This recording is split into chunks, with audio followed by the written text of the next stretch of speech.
Good morning student. आज हमारा chapter है सूरदास के पद। सूरदास जी बेटा बताया गया है कि सूरदास का जन्म रोनकता नामक गांव में हुआ था। यह गांव मथुरा आगरा मार्ग पर स्थित है। कुछ विद्वानों का मत है कि सूरदास का जन्म सिही नामक ग्राम में एक निर्धन शाश्वत ब्राह्मण परिवार में हुआ था। इनके पिता रामदास गायक थे। सूरदास के जन्मांध मतलब जन्म से अंधे होने के विषय में मतभेद है कि कोई तो ये कहता है कि वो जन्म से अंधे थे और कोई ये कहता है कि वो जन्म से अंधे नहीं थे। प्रारंभ में वे आगरा के समीप गऊ घाट पर रहते थे। वहीं उनकी भेंट श्री वल्लभाचार्य से हुई और वे उनके शिष्य बन गए। उन्होंने सूरदास को सूरदास की पुष्टि मार्ग में दीक्षित करके कृष्ण लीला के पद गाने का आदेश दिया। यानी कि उन्होंने उन्हें श्री कृष्ण के गीतों को, पदों को, कृष्ण की लीलाओं को पदों के माध्यम से गाने का आदेश दिया। किसने दिया? उनके गुरु वल्लभाचार्य जी ने। ठीक है बेटा। अब हमारे दो पद यहाँ पर दिए गए हैं, तो सबसे पहले हम पहले पद को पढ़ेंगे। चरण कमल बंदो हरि राई, जाकी कृपा पंगु गिरी लंघे, अंधे सब कुछ दर्शाई, बहिरो सुने गूंगे पुनि बोले, रंग चले सिर छत्र धराई। सूरदास स्वामी करुणा नामे, बार बार बंदो तिही पाई। यहाँ पर बेटा आपको ये व्याख्या समझने से पहले इसके शब्दार्थ अच्छे से याद होने चाहिए। फर्स्ट लाइन में बंदो मतलब वंदना करना। तो सूरदास जी कहते हैं चरण कमल, यानी कि कमल रूपी चरण। बंदो मतलब वंदना करता हूँ हरि राय की। हे श्री कृष्ण, हे प्रभु, आपके कमल रूपी चरणों की मैं वंदना करता हूँ। जाकी कृपा पंगु गिरी लंघे, पंगु मतलब लंगड़ा, अपंग। कहते जिसकी कृपा से, यानी किसकी कृपा से? श्री कृष्ण की कृपा से जो लंगड़ा होता है वो भी गिरी मतलब पहाड़ को लांघ सकता है, अर्थात पहाड़ पर चढ़ सकता है। अंधे सब कुछ दर्शाई मतलब दिखाई देना, और अंधा सब कुछ देख सकता है। अर्थात कहने की बात है यहाँ पर श्री कृष्ण की लीलाओं का, श्री कृष्ण के बारे में कहा गया है कि श्री कृष्ण जी की कृपा से असंभव कार्य भी संभव हो सकते हैं। तो यहाँ पर सूरदास जी कहते हैं कि जो लंगड़ा है वो पहाड़ को पार कर सकता है, जो अंधा है उसको सब कुछ दिखाई दे सकता है अगर आपकी कृपा दृष्टि हो।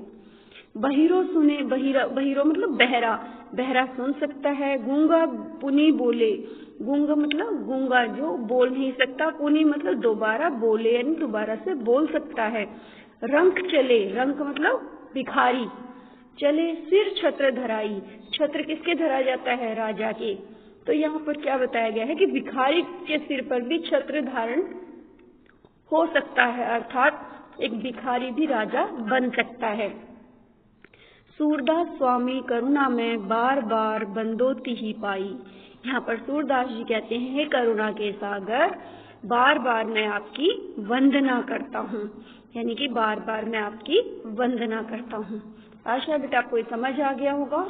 अब दूसरा है, इसको भी पढ़ने से पहले आपको इसके वर्ड मीनिंग याद करने हैं ताकि आपको अच्छे से समझ आ जाए।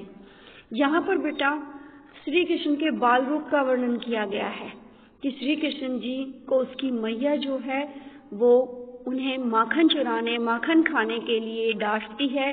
तो यहाँ पर कान्हा यानी छोटा बाल कृष्ण क्या कहता है? मैया मोरी मैं नहीं माखन खायो, कि हे मैया मैंने माखन नहीं खाया है।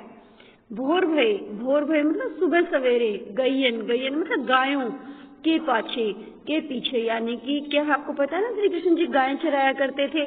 तो वो कहते कि भोर भय यानी कि सुबह सुबह मैं तो गायों के पीछे चला गया था, अर्थात गायों को चराने के लिए चला गया था। मधुवन मतलब वृंदावन मोही पठायो, यानी कि मुझे तो वृंदावन में भेज दिया गया था। सुबह सुबह मैं तो गायों के पीछे वृंदावन में चला गया था। चार पहर वंशीवट मतलब वृंदावन, वंशीवट होता है वृंदावन। वंशीवट मतलब वृक्ष, वंशीवट मतलब वंशी वृक्ष, यानी कि चार पहर वंशीवट भटक्यो। वंशीवट मतलब वंशी वृक्ष पर मैं भटकता रहा, यानी मैंने वहां पर अपनी बंसी बजाई। सांझ परे घर आयो, चार पहर बंसी बट भटक्यो, यानी कि मैं वृंदावन के जंगलों में चारों पहर भटकाए। तो बताया गया ना बेटा, चार पहर होते हैं, सुबह, दोपहर, शाम, इवनिंग, गुड इवनिंग, शाम, जैसे सुबह होती है, दोपहर होती है, शाम होती है और रात होती है। तो इस तरह से चार पहर जो होते हैं, क्या बताया गया, चार पहर में वहां पर दिन के चार पहर बताए जाते हैं बेटा, ठीक है। यानी कि 12 घंटे होते तो 4-4 घंटों का एक पहर होता है, ठीक है, सुबह से लेकर शाम तक। तो ये जो चार पहर है, मैं वही वन में, वृंदावन में भटकता रहा। सांझ परे घर आयो, सांझ मतलब शाम के समय में घर पर आया। मैं बालक बहियन को छोटो, बहियन मतलब बाहें, यानी कि मेरी जो बाहें हैं, क्योंकि मैं छोटा हूँ तो मेरी भुजाएं भी छोटी हैं। मैं बालक बहियन को छोटो, छीको, छीको बेटा क्या होता है, छींकना नहीं होता यहाँ पर, छीको वो होता है बेटा जो पहले क्या होता था कि मक्खन, रोटी और कुछ ऐसी चीजें जो जिनको कुत्ते बिल्ली खा सकते हैं, उनको एक छत से एक कड़ा बांध दिया जाता, कड़े से एक रस्सी बांध दी जाती जैसे झूला टंगता है, और उसमें इतना ऊपर उसको टांग दिया जाता है कुत्ते बिल्ली के वो हाथ ना लगे एक तरह से। तो इस तरह से एक छीका बनाया जाता है। आशा है आपने रामलीला में या श्री कृष्ण की जो भी नाटक आते हैं उनमें आपने देखा होगा कि ऊपर झूले टाइप में वहां पर एक बोइया सा, यानी कि एक तरह से एक बर्तन रखा होता है और उसमें कुछ खाने की चीजें होती है। तो कहते हैं वो छीका, उसको छीका कहते हैं। छीको के ही विधि पायो, मैं विधि मतलब किस तरीके से मैं उसको पा सकता हूँ, अर्थात उसके लिए तो हाथ लंबे होने चाहिए ताकि उस छीके से उस सामान को, घी को, दूध को उतारा जा सके। तो कहता मैं तो बालक हूँ, छोटी भुजाएं मेरी हैं, और ऊपर से मैं उस छीके को, अगर मेरी भुजाएं छोटी हैं तो मैं उस छीके को कैसे उतार सकता हूँ। गवाल बाल सब बैर पड़े हैं, यानी कि जो गवाल बाल हैं, यानी कि गाय चराने वाले जो बच्चे हैं, वो सब मेरे विरुद्ध हो गए हैं, यानी कि वो सब मेरे पीछे पड़े हुए। बैर मतलब द्वेष, कि मेरे पीछे पड़े हुए हैं। बरबस, बरबस मतलब जबरदस्ती मुख लिपटायो, क्या लिपटाया उन्होंने जबरदस्ती मुख से, माखन। ये कहते हैं गवाल बाले जो है ना वो मेरे पीछे पड़े हुए हैं, उन्होंने जबरदस्ती मेरे मुख पर माखन लगा दिया है।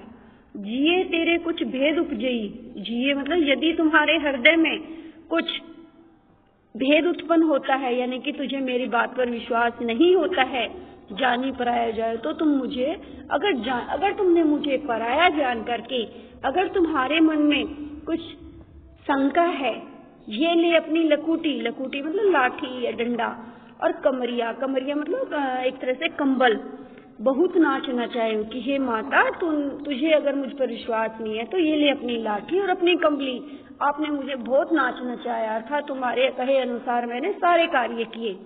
सूरदास तब विहसी, सूरदास जी कहते हैं तब विहसी, विहसी मतलब हंसना।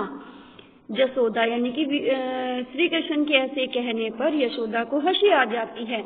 लेकर उर मतलब हृदय, कंठ मतलब गले लगाए, उसने श्री कृष्ण को उठा करके अपने गले और हृदय से लगा लिया।